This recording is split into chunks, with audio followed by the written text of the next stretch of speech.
Баткенде мектептен келе жатқан 4 окуучу сабалып тез жардам ооруканага алып кетти. Бүгүн 23 сентябрда саат 13:10 чамасында Баткен районунда 4 окуучуну тажикстандык окуучулар сабады. Бул тууралуу Турмуш басылмасынын өздүк булактар билдирди. Маалыматка караганда, райондун Аксай айыл аймагына караштуу Көкташ айылындагы Шайдубак Аны атындагы орто мектебинин 8-классынын 4 окуучусу сабактан чыгып үйүнө кайтып бара жаткан. Ошол учурда аларды Тажикстандын Исфара районунун Майский айылындагы 30 чакты окуучусу сабаган.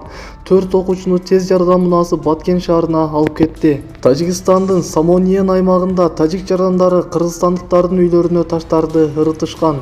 Сабалган балдар 2007-жылы туулган МЖ, ОМ, НМ, ШБ болушкан. Балдар мектептен чыгып Назаров көчөсү аркылуу үйүнө бара жаткан учурда Тажикстандын Майский айылындагы мектептин 30дай окуучусу урган. Жогорудагы окуя боюнча Көкташ айылында Баткен РИИБтин башчысы Шага Мурзаев менен Тажикстандын Исфара 2 РИИБинин жетекчиси Анвар Рахманзода сүйлөшүү жүргүзүүдө. Президенттин Баткен облусундагы өкүлүнүн орун басары Маруфхан Туллаев Турмуш басылмасына толук маалымат кийинчерээк берилерин билдирди. Анын айтымында, жалпыга маалымдоо каражаттарында бул окуяга кыргызстандык окуучулар күнөөлүү экени тууралуу маалымат пайда болгон. Ал такталбаган жана туура эмес маалымат таратпоого чакырды. Маалымат булагы Турмуш Кейди сайты.